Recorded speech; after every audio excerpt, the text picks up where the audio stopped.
Muy buenos días, les saluda el profesor Oscar Aleano y hoy abordamos el tema de la dislexia, que es una discapacidad del aprendizaje en lectura, escritura y matemática que poseen o se manifiestan en las personas, en este caso en el alumnado, al tener dificultades para leer con fluidez y sin errores, para comprender, para hilar, para realizar una comprensión lectora sencilla, con la ortografía y también con la escritura y también con las matemáticas.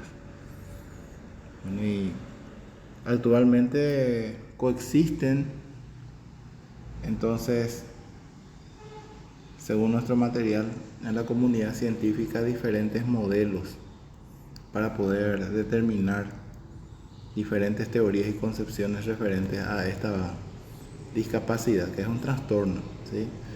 Un trastorno específico del aprendizaje. Y abordar eso implica también conocer previamente los docentes en qué consiste esta condición. En primer lugar, es la incapacidad de origen neurobiológico, es decir, se encuentra ya instalada en la mente del niño, del alumno, y entonces eso es lo que produce también una serie de consecuencias. Algunas personas, para leer y escribir correctamente, entonces tienen estas dificultades, y algo importante que manifiesta acá nuestro material es que estos niños, este alumnado no posee discapacidad intelectual, se descarta eso. Discapacidad intelectual, motriz, visual, auditiva o cualquier otro ámbito que explique mejor dicho trastorno. Es decir, no está condicionado a una de estas discapacidades ya manifestadas. Después, la característica fundamental es una dificultad para la adquisición y uso de la lectura y la escritura. Desde una perspectiva educativa, entonces, con esa motivación o esa causa neurobiológica manifestada, entonces tiene problemas de manera persistente, dice acá, en la exactitud lectora y al reconocimiento de palabras, fluidez y velocidad lectora, interfiriendo en el rendimiento académico con un retraso lector de al menos 2 años. Es decir, puede que esté en un cuarto grado, en un tercer grado, pero no lee como un niño regularmente lo haría, sino que lee con muchas más vacilaciones, tiene inconvenientes, no se presenta entonces en una condición en las mismas, digamos que la de los demás compañeros, y entonces tiene más trabajo también para el docente. Esa es la realidad de este alumnado, de estos niños, para poder ir conociendo. Bueno, ¿y qué más? Acá expresa nuestro material que es un trastorno que no puede ser explicado por discapacidad sensorial, física, motora o intelectual, así como le estaba manifestando, ni por falta de oportunidades para el aprendizaje. Es decir, una y reiteradamente, otras veces, él o la docente insiste con las direcciones, con las consignas, pero el alumno no responde o responde de una manera atemporal que no es la misma que maneja el resto regular del aula. Entonces el docente se va dando cuenta, y muchas veces en los primeros momentos condiciona quizás esa reacción que puede tener el niño, porque uno pues quiere descartar todo. Y a veces en la casa tampoco se dan cuenta, como esta es una actividad eminentemente académica, la de aprender a leer y escribir, que se hace prácticamente en un 95-99% en la escuela y no en la casa. Preferentemente entonces el docente trata de descartar entonces algún tipo de falla, de falta de oportunidades, como dice acá, para el aprendizaje, que a veces pueden deberse también a factores socioculturales, ¿sí? Digamos que a las condiciones que le rodean o a los problemas, etcétera, etcétera. Bueno, dice además que el alumnado con dislexia, esto es muy importante porque se les pregunta en el material del ejercitario, constituye el 80% de los diagnósticos de los trastornos de aprendizaje, situándose la prevalencia entre el 2 al 8% de niños y niñas escolarizados. Esto es un estándar internacional, ¿sí? Para tener en cuenta entonces, esto implica un alto grado, gente, por eso es que insistimos en el tema de dislexia en trastornos específicos del lenguaje. Un alto grado de porcentaje entonces de los diagnósticos totales de los trastornos de TEL. Ahí vemos, por ejemplo, que el 80% sería 8 de cada 10 niños. Es altísimo el porcentaje. 8 a 10 niños que tengan trastornos específicos del lenguaje, 8 serían entonces con aparentemente dislexia, ¿sí? Por supuesto que este número puede variar porque es un término medio, es un porcentaje aproximado, pero supongamos, yo tengo, no sé, por poner un número cualquiera, tengo 5 alumnos que tienen trastorno específico del lenguaje, o tengo 2 alumnos, uno de ellos por lo menos tiene dislexia ya, ¿sí? Entonces el porcentaje que acá aplica es de tanto niños como niñas, es bastante habitual, sobre todo afecta más a los niños, a los varones. Así dice a esta condición, que dicho sea paso, no es una enfermedad, no es una condición que se presenta por una dolencia, sino que es causada más bien por una situación ya que el niño contrae y tiene ya en su mentalidad. Así no es necesario que sea por un golpe o algún tipo de lesión, sino que generalmente esto es así, ¿sí? Suele estar asociada, dice, también al trastorno del cálculo, se llama discalculia, y también de la expresión escrita. En esta disgrafía o en la discalculia, siendo relativamente raro hallar alguno de estos trastornos de manera aislada, o sea, están relacionadas entre sí. Entonces son 3 las áreas que aborda la dislexia: la lectura, consecuentemente la escritura, y como no comprende bien muchas veces o le cuesta bastante comprender los textos, las actividades, etcétera, los ejercicios del aula, entonces generalmente está relacionado también con el trastorno del cálculo. Si entendemos la dislexia como se manifiesta durante el aprendizaje del código fonológico, el código fonológico sería lo que uno enseña y el niño aprende con respecto a los sonidos de, por ejemplo, las letras, etcétera, puede deducirse que existirán manifestaciones tempranas. Por eso es que en el video compartido con respecto a los trastornos específicos del lenguaje y de la escolaridad, que ustedes estuvieron viendo ya en esta semana y que hoy volvemos a insistir sobre eso, se refiere que mientras más temprano se trate, entonces más beneficios se obtendrán. ¿Se puede revertir esta condición?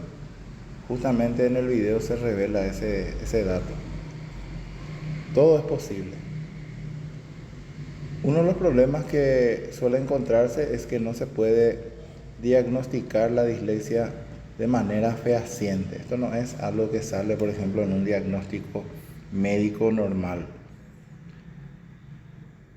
Y esto se puede, me refiero al hecho de detectarlo antes, se puede hacerlo desde determinada edad, más o menos desde los 4 años en adelante, en la que empieza a poder constatarse un retraso evidente en la adquisición de las habilidades del lenguaje. Y eso depende también del tipo de dislexia que manifieste el niño, entonces depende también del grado de complejidad, dice acá.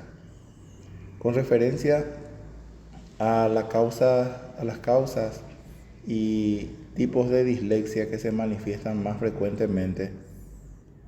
Acá en el material manifiesta que se distinguen entre los conceptos de dislexia adquirida y dislexia evolutiva, que serían los tipos de dislexia, ¿sí? La dislexia adquirida, la que se menciona primero, es la que sobreviene tras una lesión cerebral concreta. Puede ser realmente por un golpe, puede ser realmente por una condición, por una consecuencia, algún tipo de tratamiento, de intervención quirúrgica.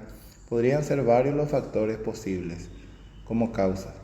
Y la dislexia evolutiva, la otra que menciona acá, es la que se presenta en el alumno o alumna que de forma inherente presenta dificultades para alcanzar una correcta destreza lectora, sin tener una razón aparente que lo explique.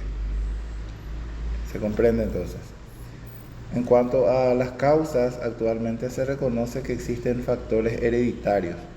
¿Sí? Entre los factores hereditarios que predisponen a padecerla, aunque las causas no están plenamente confirmadas, se ha podido comprobar que la gente o las personas con dislexia no utilizan las mismas partes del cerebro que las personas no disléxicas.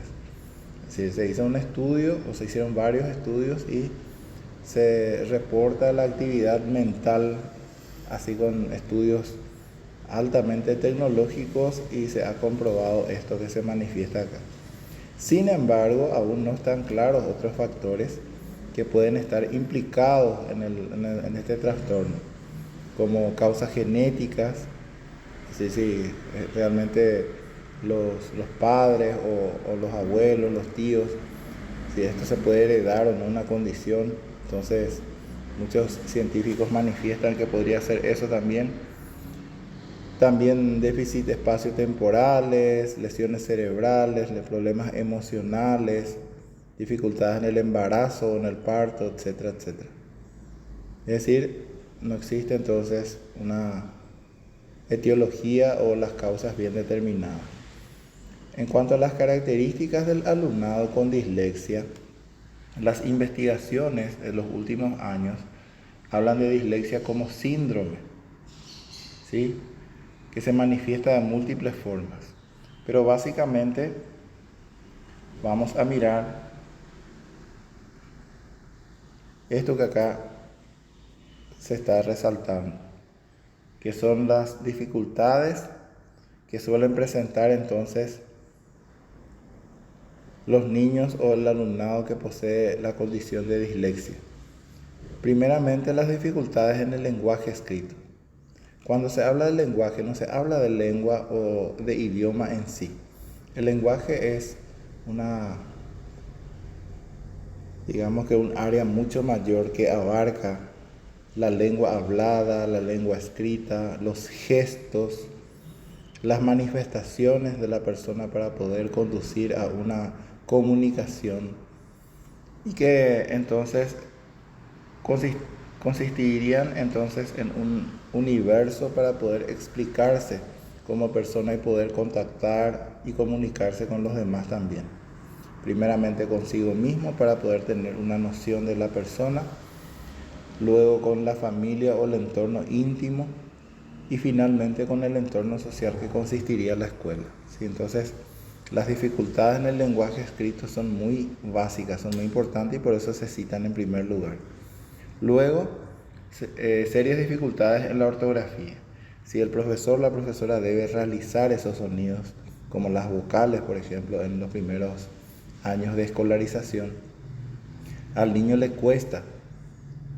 Las vocales que aprendemos, como la A, E, I, O, U, habitualmente el niño entonces está con una condición en la que prácticamente, si es que tiene dislexia, lo que para los niños regularmente no representa ninguna dificultad, para él sí son entonces dificultosas, porque las formas del trazo de la letra para realizar la ortografía del sonido A hasta la U, entonces representan mayores dificultades que la de los demás niños regularmente.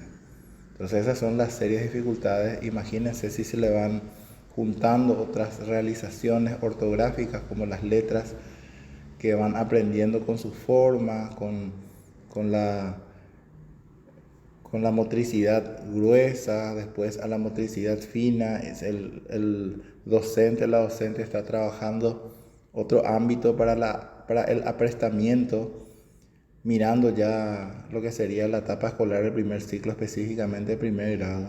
Pero en realidad el niño con dislexia está teniendo mayores dificultades que los demás, que a veces pasan o podrían pasar desapercibidos. Luego también un lento aprendizaje de la lectura, más lento que el del resto o de los demás. Y finalmente las dificultades para comprender y escribir segundas lenguas, dado que últimamente no solamente el MEC, sino las instituciones educativas por demanda social o por demanda de los padres, se impone a los niños, por ejemplo, segundas lenguas. No es necesario que sea el guaraní, podría ser otro idioma, podría ser el inglés, el francés, el idioma que ustedes quieran. Y recuerden esto, al aprender idiomas, el niño, el joven, la niña, aprende no solamente el sonido en primer lugar, aprende la representación, que es la grafía, la escritura, y por último aprende también el significado, y no todas las veces coinciden.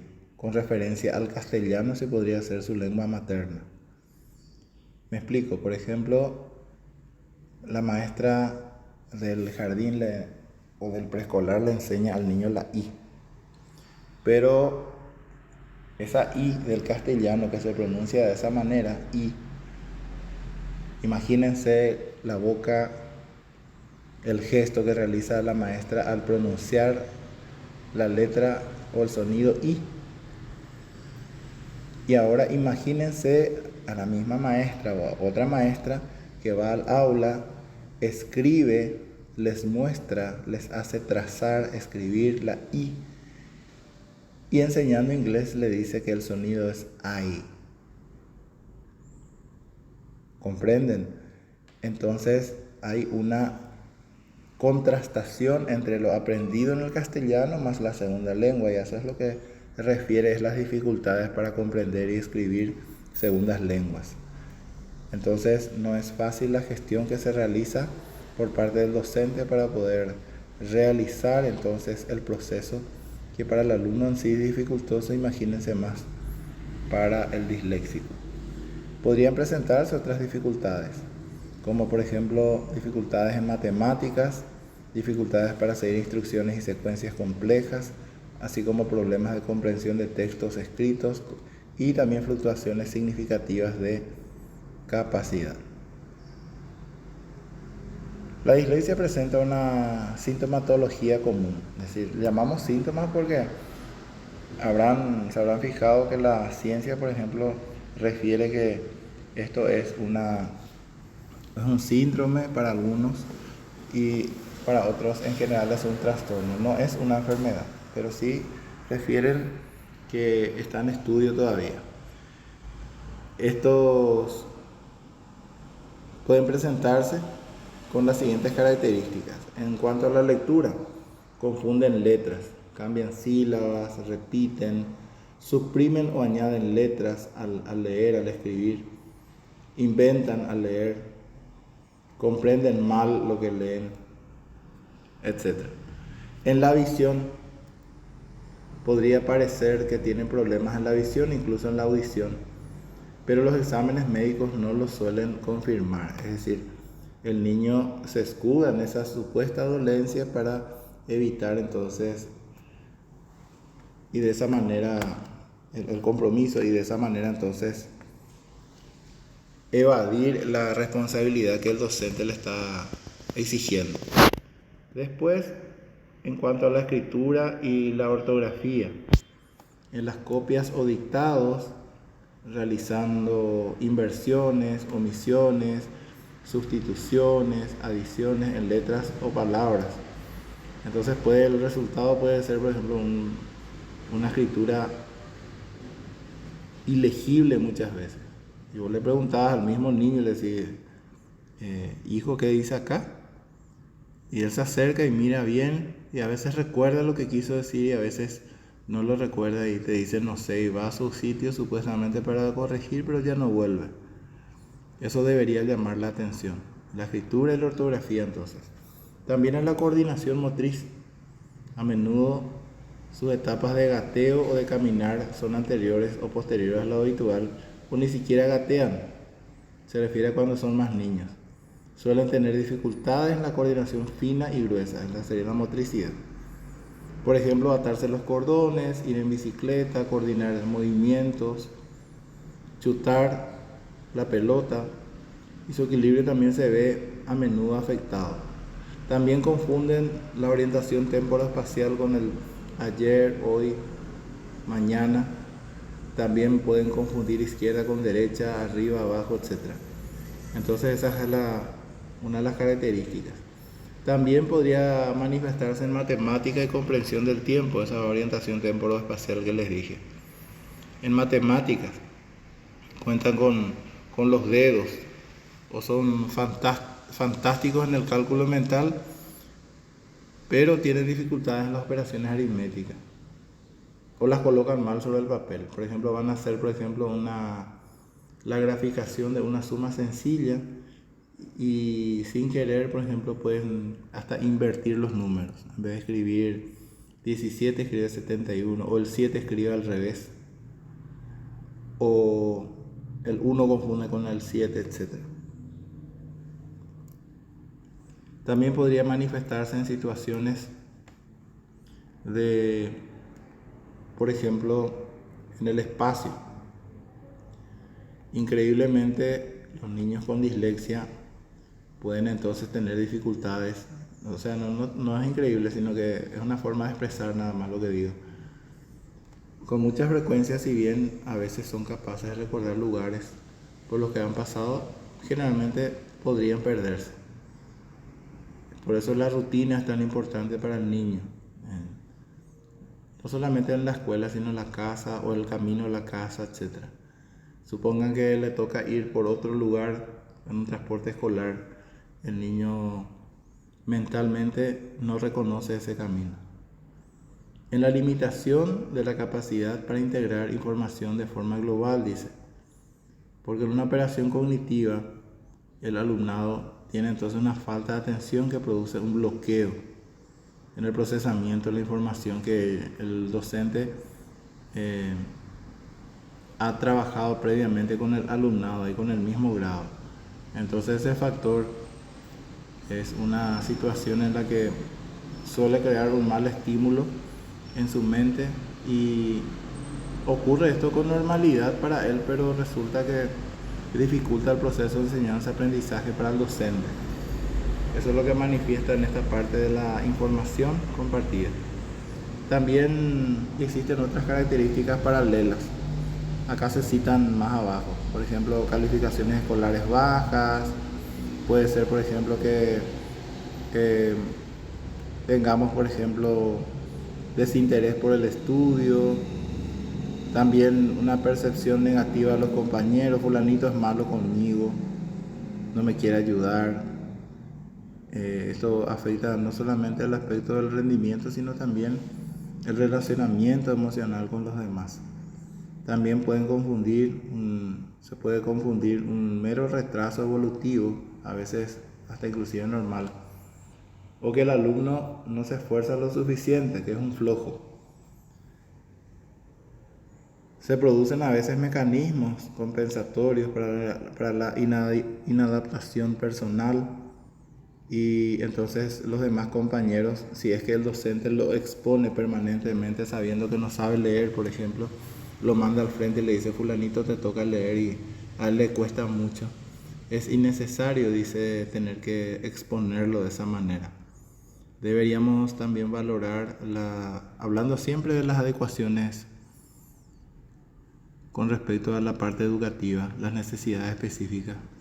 Podríamos desarrollar, por ejemplo, un tipo de examen diferente como el examen oral o darle más tiempo que al resto de los demás. Vieron que la aplicación de los test de exámenes, por ejemplo, con lo que conlleva mentalmente un gran una gran carga emocional para los niños, a veces negativa inclusive, regularmente. Para este niño con dislexia generalmente tiene un agregado de que como es lento, entonces no le va a alcanzar el tiempo. Bueno, y si le agregamos a esto que el docente a veces suele determinar, bueno, tienen 1 hora para hacer esto, el niño a lo mejor le va a llevar mayor cantidad de tiempo. Entonces deberíamos pensar en esa posibilidad para poder realizar entonces la contención respectiva. ¿Cómo se detecta al alumnado con posibles necesidades específicas de apoyo educativo derivadas de la dislexia? Y principalmente por señales de alerta, por factores sospechosos en edad temprana, antes de los 6 a 7 años, preferentemente desde los 4 años, y por factores sospechosos en edades ya de escolaridad, de 8 a 11 años, ¿sí? Lo que sería ya prácticamente primer ciclo, parte del segundo ciclo, y factores sospechosos en edad avanzada, ya de 11 12 años en adelante, a tener en cuenta entonces. Estos son algunos de los factores que suelen presentarse en cuanto a la lectura, sobre todo a la escritura y también a las matemáticas. También podría, lógicamente, esto afectar la capacidad o dificultades que se presentan en el habla. Estoy pasando esta parte para no extender demasiado también nuestro video. Acá ven ustedes que puede afectar no solamente al habla, también puede afectar a la comprensión del tiempo, las matemáticas, en cuanto a la coordinación motora. Fíjense, por ejemplo, en esta parte, donde se menciona que el niño puede tener entonces algún tipo de condición que se presenta. No agarra bien el lápiz, ¿sí? Sabemos que el niño tiene que aprender en su motricidad, en su aprestamiento, que el lápiz agarra de cierta forma, entonces el niño no agarra bien, el niño con dislexia, entonces muscular y operativamente también disminuye su velocidad, su capacidad para escribir por más tiempo con menos esfuerzo. Una coordinación que podría considerarse motriz bastante pobre, tiene una mala caligrafía, confunde lo que le estaba mencionando, izquierda con derecha, arriba abajo, etc. Y no puede realizar ciertos movimientos. Otras características habituales también que se presentan son la dificultad en el aprendizaje, así como también la lentitud para recordar cierta información que los demás ya conocen. A él le cuesta reiterarlas porque no completa una serie de instrucciones verbales que se les da. Tiene problemas para mantener la atención, tiene un diálogo interno, pero le cuesta manifestarlo comunicativamente con los demás. Es propenso a, también una cosa notable, es propenso a infecciones de oído. Tiene un oído muy fino ciertamente, pero es sensible a, por ejemplo, el consumo de ciertas comidas. En otros casos donde esto se da ya en una manifestación de la salud misma, a veces por esa tensión que hay en el aula con respecto a su gestión, entonces el niño somatiza. Busquen esa palabra somatización, muy interesante el efecto que tiene, no solamente en el alumnado, también en el docente. Somatiza esa condición y se produce un sueño muy profundo cuando duerme en su casa y se despierta con facilidad, pero a veces puede continuar, inclusive no importa la edad, mojando la cama, es decir, orinando en la cama. Esa condición se llama enuresis, una incontinencia urinaria, una continencia de la orina en su sueño, o a veces semiconsciente, inclusive es capaz de orinar en su lecho.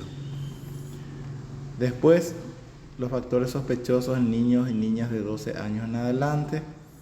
Ya tiene fallas en la memoria inmediata, o sea, la memoria reciente, de corto plazo, como le dicen, porque ustedes saben que la memoria existen tres memorias predominantes. Y una de ellas, la memoria de corto plazo, es la más importante porque guarda esa información que generalmente se da con la experiencia de cada día.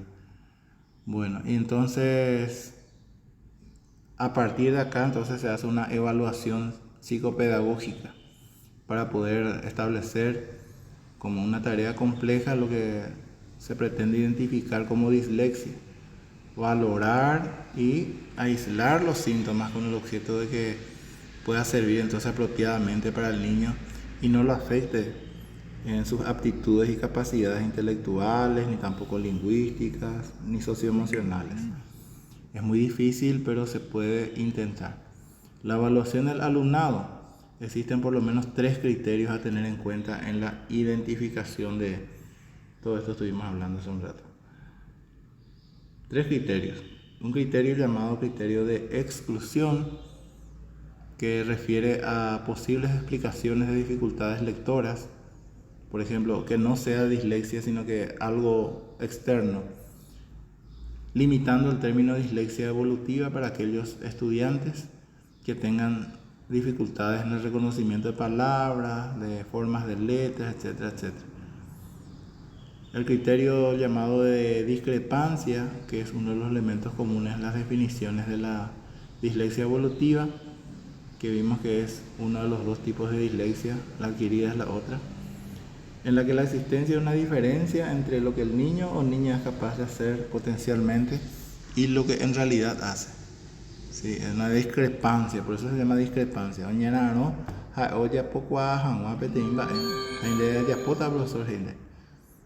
O manifiesta afirmativamente que va a realizar, y después llega el momento y de las 10 cosas, de las 5 cosas que le pediste, hizo 1. Y se vuelve a repetir y repetir y repetir y repetir en todas las clases o de forma muy frecuente. Entonces a eso se refiere el criterio de discrepancia. Esto implica el uso del coeficiente intelectual, del cociente intelectual, en la cuantificación de lo que se da entre discrepancia entre potencial y rendimiento.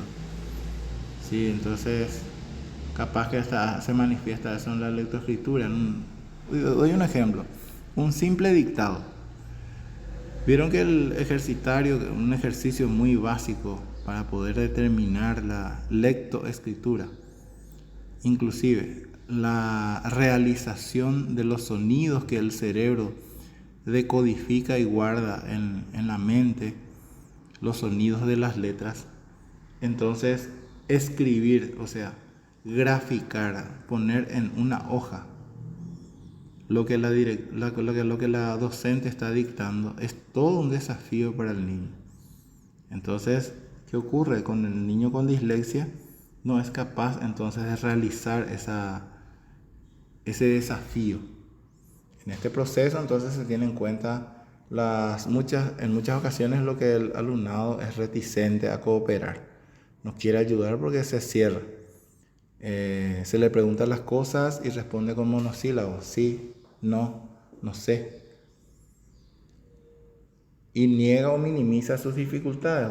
Fulano, vos tenés problemas para escribir, ni acá, hijo, vamos a hablar. Contame, ¿qué te pasa? Y muchas veces el alumno entonces no nos proporciona una información valiosa en ese momento a la hora de comprender cómo es que percibe o tiene el propio implicado de una situación, de lo que está ocurriendo con su realidad. Y otra cosa que generalmente sucede es que la estrategia del método de discrepancia ha recibido una crítica para establecer que existe un retraso de 2 o más años en las habilidades de la lectoescritura y hace falta comparar con un grupo de referencia. El grupo de referencia sería, por ejemplo, el de su grado y, por ejemplo, 2 grados antes. Póngale que el niño está en 3er grado. Entonces se le hace un dictado con dificultades propias de un dictado normalmente a niños de 3er grado, teniendo uno, dos, tres dificultades por palabra y compararlo con el de referencia del primer grado, por ejemplo, y ver en este caso el niño con supuesta dislexia, si es que coincide con cuál de los grupos con mayor regularidad. Aún así, entonces, en este proceso, la situación es que el alumnado generalmente arrastra una historia de fracaso en el aprendizaje de 4 años con todas las consecuencias que tiene. Asimismo, se ha perdido la oportunidad de intervenir en forma precoz cuando los tratamientos se muestran más eficaces. En la fase de inicio de aprendizaje, la lectura, que cuando el niño ya ha desarrollado su crecimiento, su desarrollo, entonces permanecen en él entonces esas posibilidades. Vimos ya dos criterios, unos criterios de exclusión, vimos en primer momento, ahora terminamos criterio de el criterio de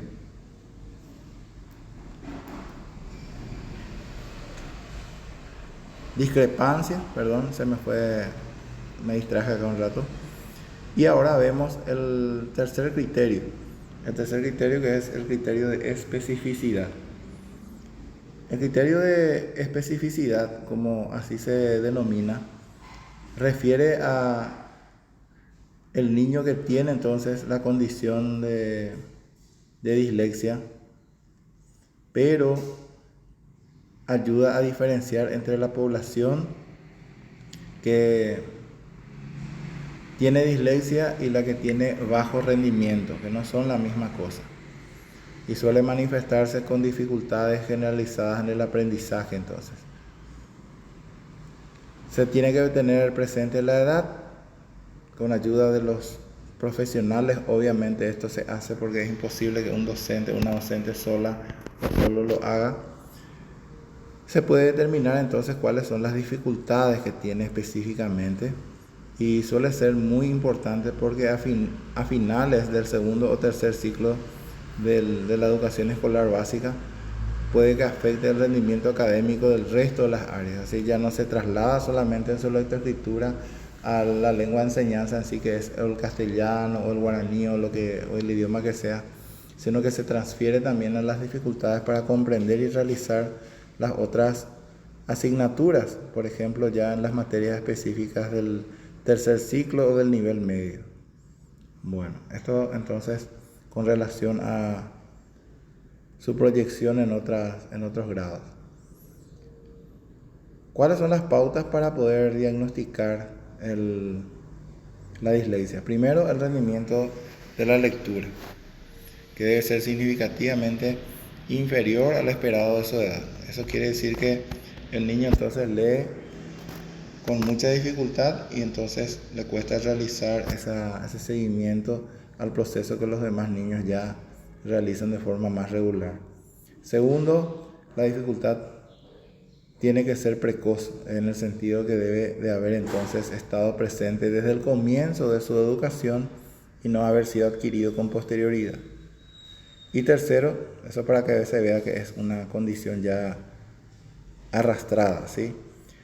Tercero, deben estar ausentes factores externos que pudieran justificar suficientemente las dificultades lectoras. Esto es, entonces, apartar esa posibilidad de que existan factores externos para poder ser las causantes de esto. La descripción de los tipos de dificultades pueden variar según su edad, pero básicamente en el manual que estábamos viendo justamente en el trastorno específico del lenguaje, en el manual diagnóstico y estadístico de los trastornos mentales, o DSM, se incluye el trastorno de lectura dentro de los trastornos del aprendizaje y se proponen criterios que son criterios diagnósticos, es decir, para poder evaluar entonces cuál es la afectación o lo que el niño entonces arrastra. Acá está. El rendimiento en lectura, el primer criterio diagnóstico. Exactitud, velocidad, comprensión. Le puedes hacer leer a un niño y ver cuántas palabras por minuto están. Esto no es matemático, estoy poniendo nomás como un ejemplo. A ver qué velocidad tiene. ¿Qué cantidad de palabras pronuncia correctamente y cuántas pronuncia no correctamente? Con una lectura de un texto normal, en la lectura oral en voz alta que se puede hacer en la sala de clase. También la velocidad. Entonces el niño interviene y se puede determinar eso. Así es que si es que encuentran por ahí un niño que tenga dificultades, le cuesta, no quiere leer en voz alta, se niega a leer en voz alta, los demás niños le aturden con algún tipo de ofensa o lo que sea, entonces a tener en cuenta esos aspectos. Segundo criterio diagnóstico es la alteración del anterior criterio, que interfiere significativamente el rendimiento académico o las actividades, teniendo en cuenta entonces su edad cronológica del sujeto, el cociente intelectual y la escolaridad propia del niño. O sea, ver en qué grado se encuentra, cuál es su cociente intelectual. Esto es difícil de determinar acá en Paraguay porque no existe ese respaldo, vamos a decir, en las instituciones donde contemos con un especialista, principalmente un psicólogo o un psicopedagogo. Pero de todas maneras se puede determinar cuál es el cociente intelectual de un niño de una manera que digamos que es muy básica a través de algunas intervenciones que el docente puede hacer en el aula y de, por ejemplo, algunos criterios con dificultad en algún ejercicio puede darse cuenta ya si el alumno qué viveza tiene o cuál es su grado de intervención para solucionar un problema o un desafío. Luego la alteración de esto, si es que en el tercero dice si hay un déficit sensorial o retraso mental, las dificultades para la lectura exceden de las habitualmente asociadas a él. Eso significa que si es que existe realmente un tipo de discapacidad intelectual, entonces esto condiciona gravemente las dificultades de aprendizaje o de lectura que podría tener el niño, claro, obviamente. Disculpen acá el sonido ambiente es bastante, ature bastante los vehículos que pasan. Los instrumentos y pruebas para la evaluación principalmente se pueden hacer, por ejemplo, a través de entrevistas a la familia, expectativas, percepción de lo que la familia, el profesorado o él o la estudiante tienen acerca del problema, así como establecer un contacto con flexibilidad para poder entender cuál es el proceso que se realiza con estilo personal o una orientación, algo que pueda entonces constituir un acercamiento. Y acá empezamos con tipos de entrevistas. Por ejemplo, empezamos con la historia clínica y evolutiva, que arranca desde el momento de la gestación, el curso del embarazo, posibles factores de riesgo, pre o perinatales o postnatales que surgieran ante la existencia de eventuales casos de sucesos que pudieron haber evolucionado.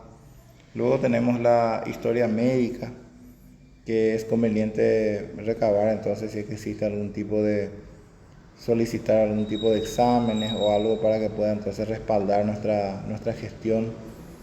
Luego está la historia familiar, que es otro tipo de entrevista que también interesa conocer entonces cómo está constituida la familia, si es que existen, por ejemplo, enfermedades congénitas o familiares, si es que existe situación de bilingüismo o polilingüismo o monolingüismo, por ejemplo, en la familia, si se habla 1, 2, 3, cuántos idiomas, cuáles son, factores culturales, económicos, laborales, todo conlleva a una situación hasta inclusive que podría ser hasta de inseguridad del niño que le podría afectar emocionalmente.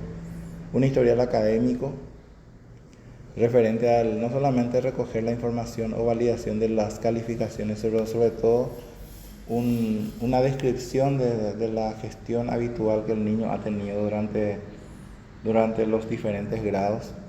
Y finalmente los test y baterías que corresponden ya a aspectos técnicos que acá se citan, pero existen test estandarizados que podrían entonces demostrar cuáles serían entonces las condiciones que se suelen presentar más frecuentemente.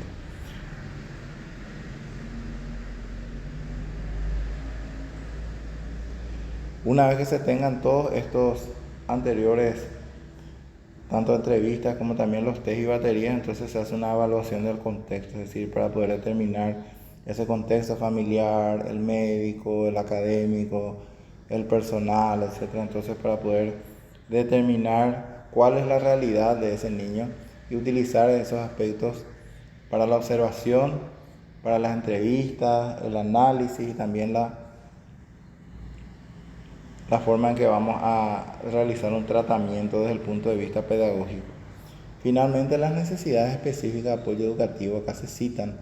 ¿Cuáles podrían ser entonces los aprendizajes escolares en cuanto a lectura, escritura y matemática, sobre todo, que son los tres ámbitos a los que le aqueja la dislexia?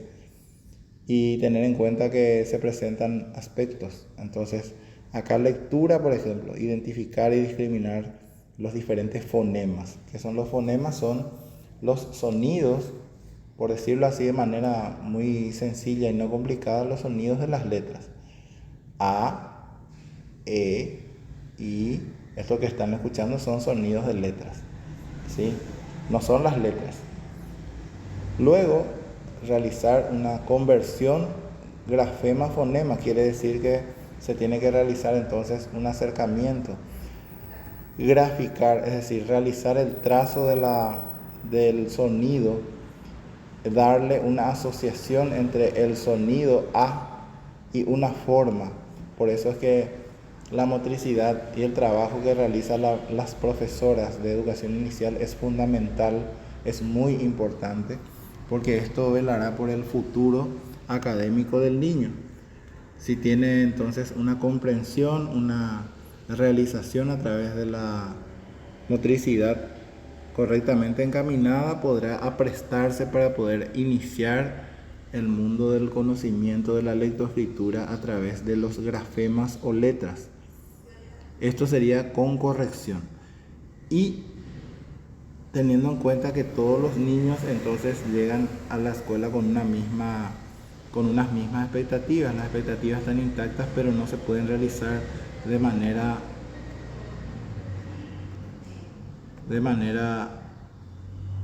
digamos que general para todos. Después tenemos otras formas en que podemos entonces realizar estas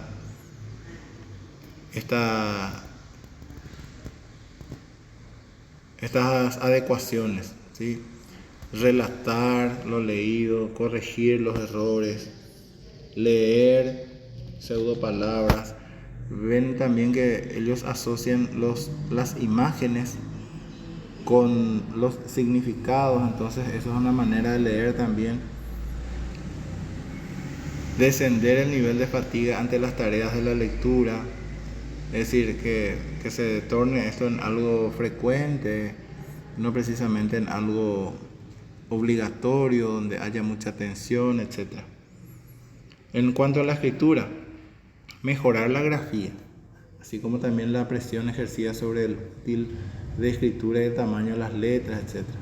Realizar una grafía legible, por ejemplo, las letras separadas, que no sean todavía letras juntas, letras en cursiva o manuscrito, que le decían antes, que más bien escriban letras separadas para que ellos vean la realización. No manejan aún en los primeros tiempos, no manejan las mayúsculas y minúsculas. Todas las letras son en minúscula, todas las letras son en mayúscula en muchas mentes de los niños. Entonces disminuye también el nivel de cuidado que se tenga que realizar con respecto a la realización de esto. Y finalmente las matemáticas. Las matemáticas para adquirir nociones básicas del concepto de números. Recuerden que los números son entes ideales, es decir, no existen realmente. La pensamos en la BTI 1, BTI 3, BTI 5, vaya pase a calle, lleva. Acuerda, hoy ya pues tienen que tomar esa idea, abstraer esa idea del 5, simbolizar eso, llevarlo, digamos que físicamente a concretar esto a través de los números, a través del uso de los palitos, del uso de las unidades con los dedos de las manos.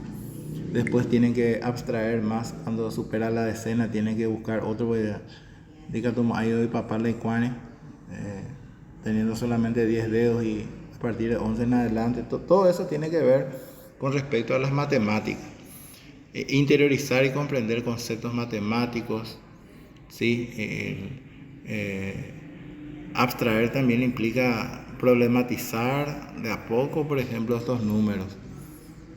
Si yo tengo una naranja, si tengo dos naranjas y luego así, de esa manera, entonces imagínense, todo eso es proyectar al niño hacia una problematización también y resolver adecuadamente esos problemas sabiendo pensar. O sea, no son uno, son, lo que quiero que entiendan es que son varios procesos al mismo tiempo.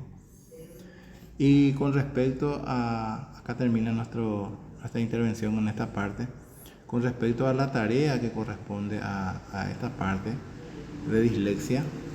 La tarea comprende realizar la lectura del material, de este mismo material,